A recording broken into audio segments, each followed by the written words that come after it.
Hey y'all, today I'm making my September Plant by the Signs calendar. The first thing that I do is track the moon phases. We're coming off the super blue moon, so that was the lightest time, and now we're in the dark moon phase. So what I do is I draw little arrows to let me know that this is the dark moon phase, and during that you plant your below ground crops like carrots and beets and things like that. And it will be in the dark moon phase from the waxing moon all the way to the new moon. And on the new moon, we are in the light moon phase. So I point my little arrows up to know that it's the light moon phase. And we're in the light moon phase even past the waning moon here. We go light moon all the way until the full moon. Get that there. And so on the full moon, it starts the below ground again. So this month we're beginning and ending the month with below ground plants. And the next thing that I do is I track whether it's a killing day, a fertile day, a very fertile day, all those things. So the first and the second are no planting days. They are killing days. So I put no planting and then killing. And on these days, I like to do weeding. The signs are the Aries and head. That's what that is. So we'll put that in there. And then the third and the fourth are very fertile days. So we'll write that in. And since it's below ground, that's when you'll do your very fertile plants that you would plant below the ground, like carrots or beets or things like that. And that is Taurus, the neck. And then we move on to the 5th through the 7th. And these are the bean and pea days. Right now where I'm at, it's too late to plant anything, but maybe in another zone this would be helpful. But I have really found that these days work great for planting beans and peas. They do really, really well. And the neat thing with beans and peas is they're planted on Gemini, the arms, because you know they kind of go everywhere and have all the little arms that cling to everything, and that's really neat there. And the next day is the 8th and the 9th is the Cancer, the breast here. And those are very fertile days. And we're still in the below ground planting here.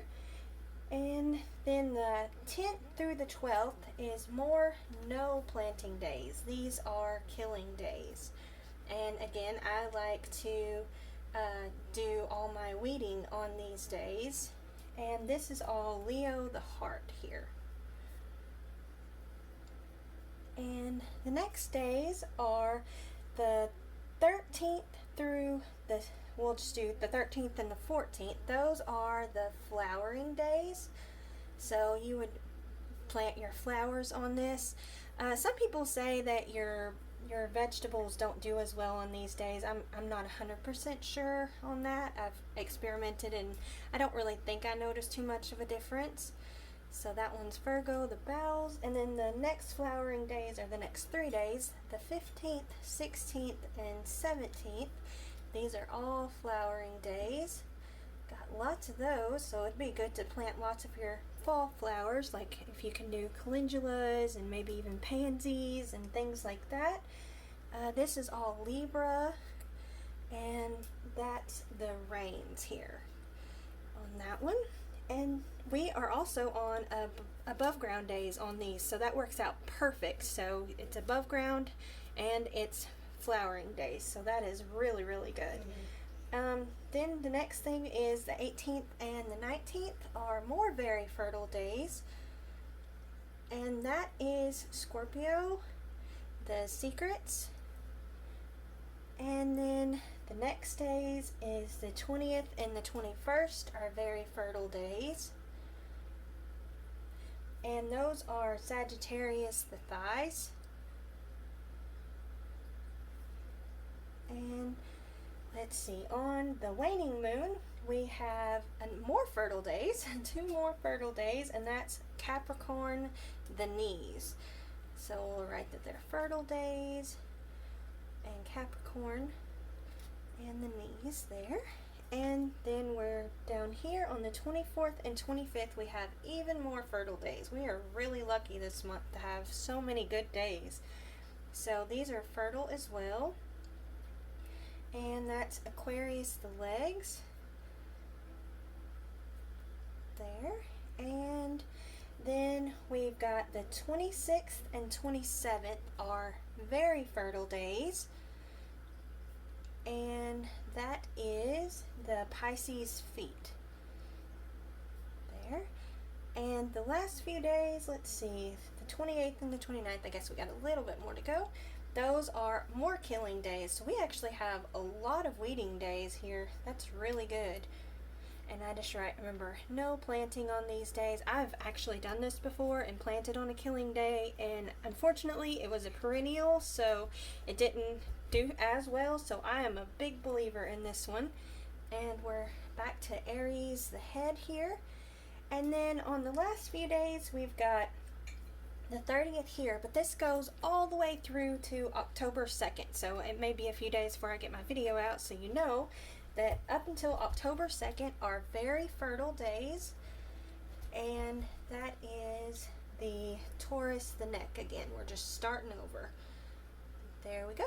There's that. So we have our killing days, which I like to weed, our fertile days, our bean and pea days, our flowering days, and more fertile days and more killing days. It just continues on like that.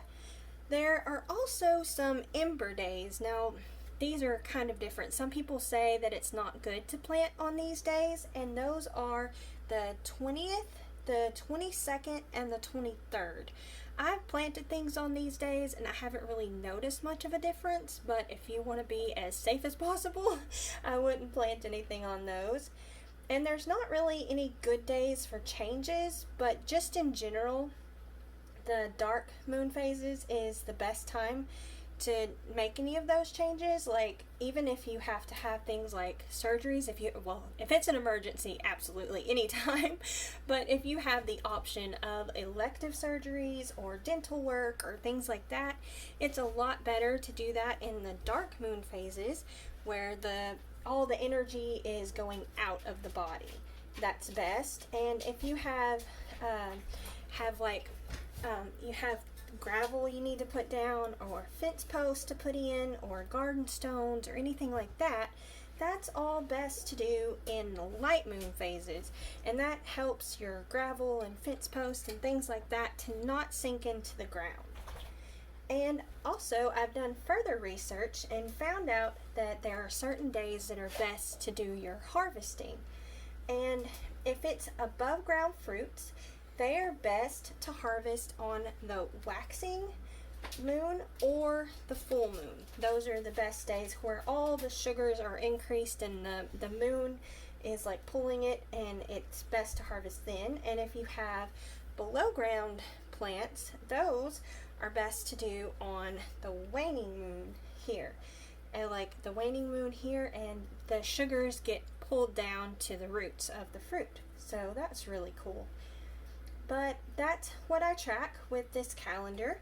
If you have any questions about anything I mentioned in this video, like when to do certain things or when not to do certain things or why, I can answer them to the best of my ability, and just leave me a comment. And thanks so much for watching. There's a link in the top of the description if you would like to support this channel, and don't forget to like, comment, and subscribe. See y'all next time.